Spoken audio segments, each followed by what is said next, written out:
आम तौर पर मानते हैं कि सुबह अच्छी हुई तो अब पूरा दिन अच्छा गुजरेगा। कुछ हद तक ये बात सही भी है। जी हाँ, रात भर सोने के बाद जब आपकी सुबह आँख खुलती है और उस वक्त का समय बहुत महत्वपूर्ण होता है। आपको जैसा भी दिखता है वो पूरे दिन आप उस चीज़ को महसूस करते हैं। तो जैसे मैं आज सुबह जल्दी उठ गई और चारों तरफ ये शांति, ये पक्षियों की चहचहाहट और ये इतना एकदम से प्योर और एकदम क्लियर नेचर देखकर मेरा मन खुश हो गया। तो friends, welcome to my channel just love life. और आप लोगों के साथ आज मैं इसी तरह से कुछ डीआईवाई क्लीनिंग हैक्स शेयर करने जा रही हूँ। तो प्लीज़ मेरे चैनल पर बने रहिएगा, स्किप मत कीजिएगा। और अगर मेरी वीडियोस और ये जितनी भी एक्टिविटीज़ हैं आपको पसंद आई तो उन्हें सब्सक्राइब जरूर कीजिएगा। मेरे पास ये एक कार्डबोर्ड का रोल है। आज मैंने इसे थोड़ा सा अलग लुक देने के लिए सोचा है। काफ़ी टाइम से ये ऐसा ही रखा था तो थोड़ा सा बोरिंग महसूस हो रहा था। तो यहाँ पर मैंने लिया है फेविकॉल और उसमें थोड़ा सा पानी मिलाकर एक इसका मिक्सचर बना लिया है। अच्छे से इसको स्मूथ करके जब हम इस तरह से इसको मिक्स करेंगे तो बहुत अच्छा क्लियर सा एक जेल टाइप से आपका बनकर तैयार हो जाएगा।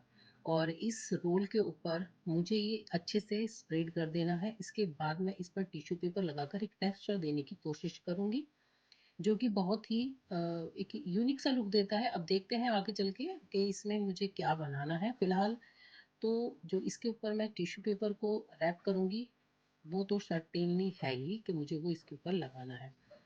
तो यहाँ पर मैंने टिश्यू पेपर ले लिया है और अच्छे से ये फेविकोल का जो सिरप है, जो इसका मिक्सचर है, उसको अच्छे से इसके ऊपर लगा लूँगी। आप ऐसे समझिए कि जब हम इसे इसके ऊपर लगाएँगे, तो एक तो जो पहले वॉलपेपर है, ये अच्छे से नीचे दब जाएगा। इसके बाद जैसे-जैसे ये टिश्यू पेपर सूखेगा, ये एक मोटी लेयर के रूप में काफ़ी सख्त बनता हुआ आएगा, जिससे कि इसके ऊपर आप जो भी डिज़ाइन देंगे, वो बहुत ही अच्छे से खूबसूरती से उभर कर आता है।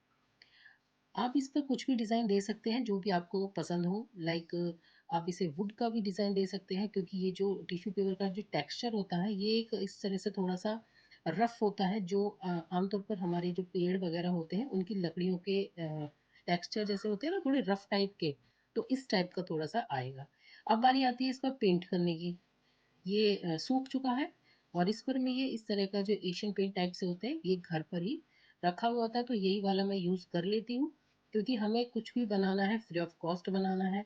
घर पर जितना भी वेस्ट सामान रखा रहता है उसी से बनाना है। ज़ीरो कॉस्ट ऑर्गेनाइज़र या डीआईवाई बनाने में ही तो वो मज़ा है कि हमें एक भी पैसा लगाना ना पड़े और हमारी जो चीज़ है वो बहुत अच्छे से खूबसूरती से उभर कर आए। तो इसके नीचे एक बेस है, उसे भी मैंने अच्छे से रैप कर लिया है टिश्यू पेपर से ही। और ये बहुत अच्छे से सूख कर एकदम मतलब टाइट हो चुका है बहुत अच्छे से। पेंट ऑलरेडी तैयार है, उसे मुझे शेक करने की ज़रूरत भी नहीं है आपस में मिक्स करने के लिए। और यहाँ पर मैंने एक फ़ोम लिया है और इस फ़ोम की मदद से मैं इसके ऊपर आसानी से पेंट का एक लेयर लगा दूँगी। उसके बाद जब सूख जाएगा तो मैं इसमें दूसरी लेयर लगा, अब देखिए 2 लेयर लगाने के बाद ये कुछ इस तरह से दिख रहा है। आपको ये टेक्सचर भी इसका नज़र आ रहा होगा। अब आप इस पर अपनी पसंद से कोई भी डिज़ाइन बना सकते हैं। मुझे अ, ऐसा कुछ ख़ास डिज़ाइन समझ नहीं आया तो मैंने सिर्फ़ इस पे पोल्का डॉट बना दिए हैं। मल्टी कलर लेकर इस पर मैंने क्यूट-क्यूट से पोल्का डॉट बना दिए हैं और उसके बाद ये बहुत ही ज़्यादा खूबसूरत लग रहा था। जैसे कोई चीज़ पहले हम देख चुके होते हैं, अगर उससे वो दूसरी तरह की लुक देने लगे, तो थोड़ी-सी नई चीज़ अच्छी तो लगती है। तो इसी तरह से इस पर मैंने इस तरह से ईयरबड लिया और छोटे-छोटे पोल्का डॉट मैं इन पर बनाती चली गई। कलर जितने भी थे वो सब मैंने इसमें मिक्स कर लिए हैं। अब आप बताइएगा कमेंट करके कि ये कैसा लगा है। अभी फ़िलहाल ये अनकम्प्लीट है, अभी मैं आपको इसका पूरा लुक दिखाती हूँ कि ये किस तरह से लग रहा है। तो सूख चुका है बहुत अच्छे से पेंट भी, और जब जो टेक्सचर था वो भी बहुत अच्छे से सूख चुका है। तो देखिए ये कुछ इस तरह से दिख रहा है।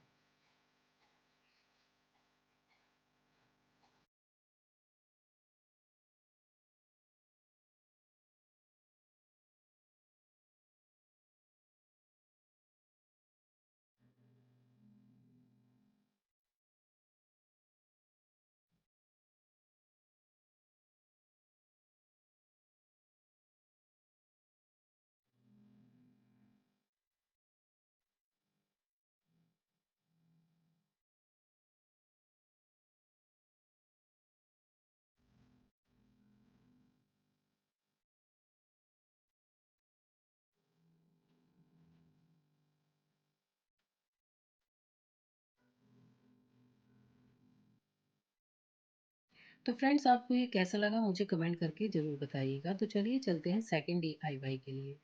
यहाँ पर मैंने ये सिंपल सा थैला लिया है।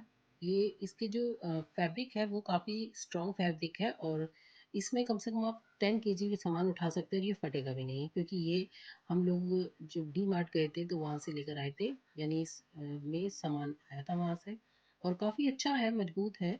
लेकिन इतने बड़े थैले का करना क्या है, घर में तो बहुत ऑर्गेनाइज़र होते हैं, अच्छी खासी चीज़ें होती हैं जिसे हम बाहर ले जा भी नहीं सकते, थोड़ा सा सिंपल है। तो इसलिए अब मैंने इसको सोचा चलो कुछ और बना लेते हैं। तो यहाँ पर मैंने इसके 4 पार्ट किए हैं, और इसको अच्छे से कट कर कर इक्वल साइज़ में अच्छे से मेज़रमेंट लेकर इसकी मैंने इसे 4 भागों में काट लिया है। यानी छोटे-छोटे 4 पॉकेट्स टाइप की जो थैले होते हैं, मैंने वो इसमें से निकाल लिए हैं।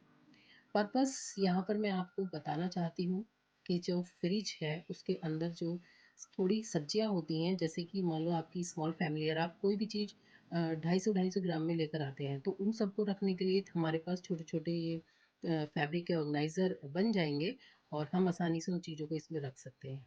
तो अच्छे से मैंने इन्हें सिलाई लगाने के बाद इनको एक थैली के रूप में बना लिया है। और यहाँ पर देखिए कितनी क्यूट सी ये 4 थैली निकल कर आ गई हैं उसमें से।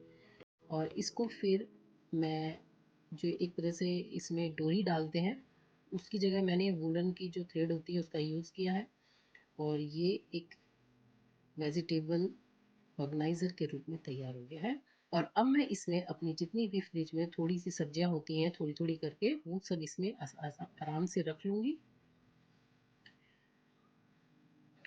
तो इस तरह से एक एक करके मैं इसमें अपनी जो भी सब्जियां हैं सब इसके अंदर डाल दूँगी, और ये काफ़ी हवादार है, यानी कि इनमें एयर ट्रांसफ़र होती रहेगी, और सब्जियां ख़राब भी नहीं होंगी, और विजिबल है, जो सब्जियों के कलर हैं वो दिख जाते हैं, और कोई परेशानी भी नहीं होगी, मुझे बार बार खोल कर भी नहीं देखना होगा कि इसके अंदर कौन सी सब्जी है या कौन सी नहीं है।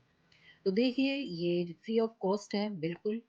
ऐसे ही आइडियाज़ मैं आपके साथ शेयर करती रहती हूँ, और पहले भी मैंने किए हैं। आपको मेरी वीडियोस और आइडियाज़ कैसे लगते हैं, प्लीज़ फ्रेंड्स मुझे कमेंट ज़रूर कीजिएगा, और सब्सक्राइब भी कीजिएगा मेरे चैनल को अगर आपको मेरी वीडियोस और मेरे आइडियाज़ अच्छे लगते हैं। तो चलिए रख लेते हैं इसके अंदर अपनी सभी सब्जियां जितनी भी हैं, और अच्छे से वो फ्रेश रहेंगी। और अब जब चाहें, अगर आपको ये गंदे लगते हैं या कई बार डर्टी हो जाते हैं, तो आप इन्हें वॉश भी कर सकते हैं, वॉशेबल हैं ये। तो अब आपकी बारी है, आप कमेंट करके बताइएगा कि आपको ये मेरा आइडिया कैसा लगा।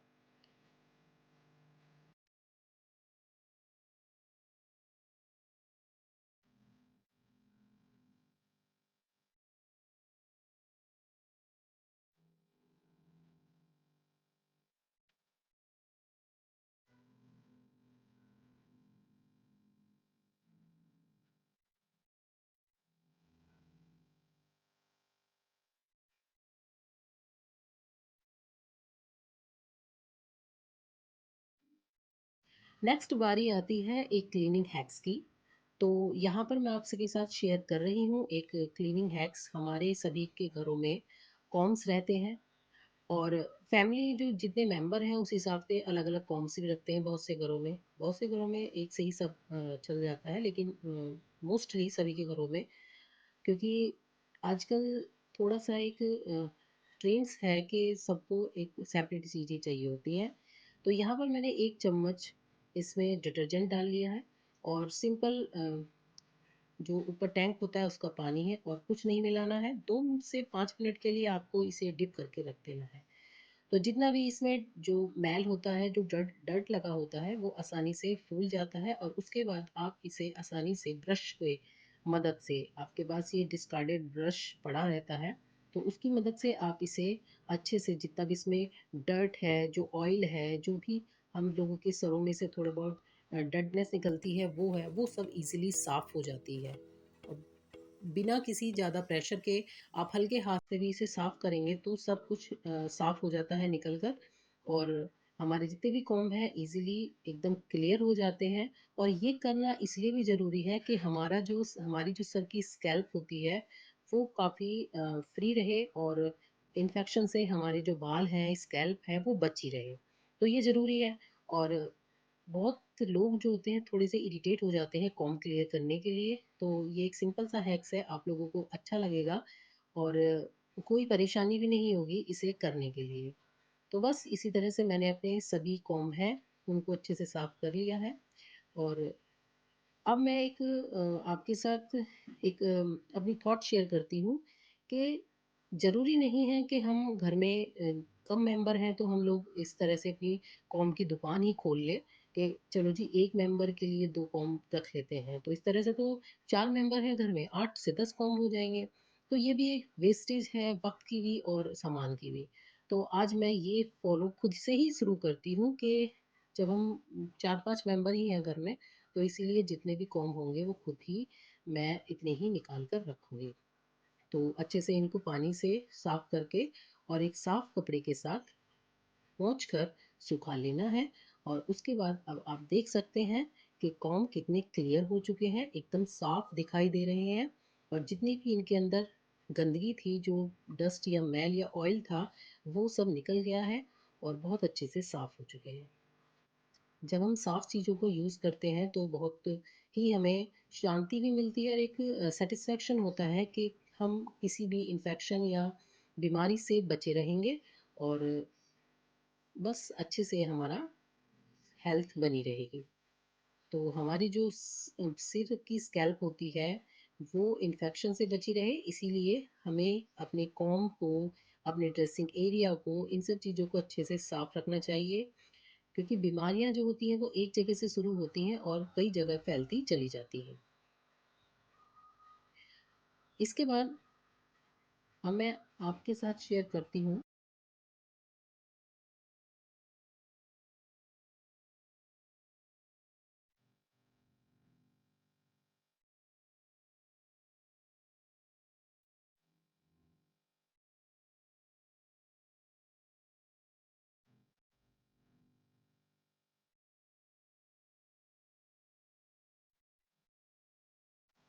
ये कॉम्ब ऑर्गेनाइजर है या कॉम्ब स्टैंड बोल सकते हैं आप इसको। ये मैंने कार्डबोर्ड के बॉक्स से ही बनाया था।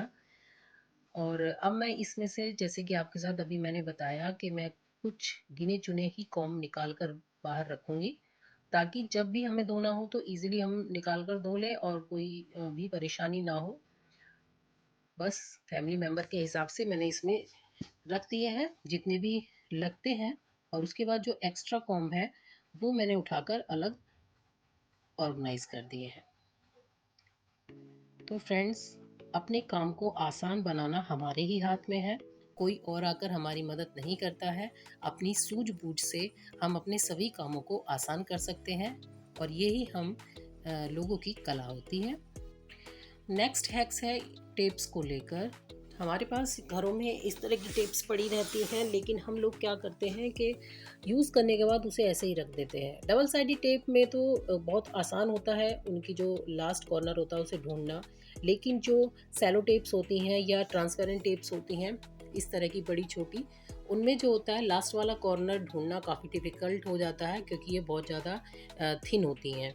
तो इसीलिए हम इस तरह से कई बार उन्हें घुमाते रहते हैं और हाथ से स्किन से टच करते हुए उन्हें महसूस करते हैं कि कहाँ पर वो थोड़ी सी ऑकवर्ड लग रही हैं, और वहीं से हमें लगता है कि अरे अब यहाँ होंगी यहाँ होंगी, तो इस तरह से कंफ्यूज होते चले जाते हैं।